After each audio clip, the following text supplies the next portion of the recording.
নমস্কার, আপনারা দেখছেন ডাব্লিউবি নিউজ বাংলা। আজকের বিশেষ খবরে রাতেই সেলে ছিলেন চিকিৎসারা। চরম অসুস্থ জ্যোতিপ্রিয় মল্লিক, নাক দিয়ে পড়ছে রক্ত, অনুব্রত জেলে। এদিকে কষ্ট ঘেরা বিরাট কাণ্ড ঘটালেন বিজেপি প্রার্থী প্রিয়া সাহা, ভোটের আগে শোরগোল। আজকের বিশেষ খবর ঘরে এবার বিজেপির চমক, গৃহবধূ প্রিয়া সাহা। বোলপুর কেন্দ্রে প্রিয়া সাহাকে টিকিট দিয়েছে বিজেপি। বর্তমানে তাকে নিয়ে চর্চার শেষ নেই। এরই মাঝে প্রচারে নেমে সকলকে চমকে দিলেন প্রিয়া।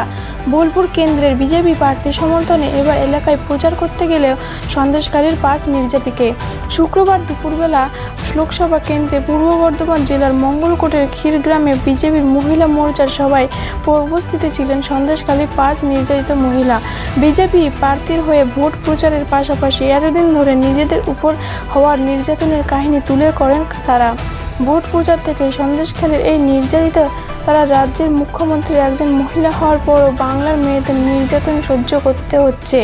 অপরাধীদের সরকার আড়াল করে চলছে, এর থেকে লজ্জার আর কি হতে পারে। বোলপুরের প্রিয়া সাহার পাশে দাঁড়াতে না নিজের ইচ্ছাতে প্রচারে এসেছিলেন বলেও জানান। তৃণমূলকে তোপ দেখে বিজেপির মহিলা মোর্চার নেত্রী বুলবুল গোস্বামী বলেন, শাসক দলের অত্যাচার ও নির্যাতনের কথা এখানকার মহিলাদের জানানোর জন্য 5 জন মহিলা স্বেচ্ছায় সন্দেশখালী থেকে বোলপুর এসেছেন।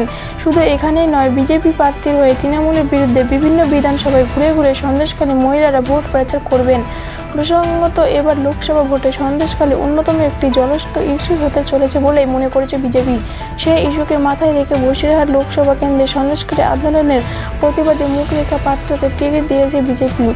আর এবার বিজেপির হয়ে বোলপুরে প্রচার করতে দেখা গেল সন্দেশখালীর নির্যাতিতাদের। গরমে অসুস্থ হয়ে পড়েছেন রেশন দুর্নীতি কাণ্ডে গ্রেপ্তার প্রাতক খাদ্যমন্ত্রী জনপ্রতি মল্লিক। সূত্রের খাবার সংশোধনাগারের মধ্যে চরম অসুস্থ হয়ে পড়েছেন তিনি। নাক দিয়ে দরদর পড়ছে রক্ত, গ্রীষ্মের দাবদাহে ফাঁসফাঁস অবস্থা তার। এছাড়াও হার্ট প্যালপিটেশন এক সহোদয় সমস্যা থাকায় গুরুতর অসুস্থ হয়ে পড়েছেন তিনি। সূত্রের খবর, এখনও পর্যন্ত জেল হাসপাতাল বা অন্য কোনো হাসপাতালে নিয়ে যাওয়া হয়নি তাকে।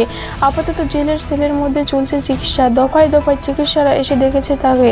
প্রাক্তন মন্ত্রীরা অবস্থা খুব একটা আশাজনক না হলেও খুব একটা স্থিতিশীল নয় বলে খবর।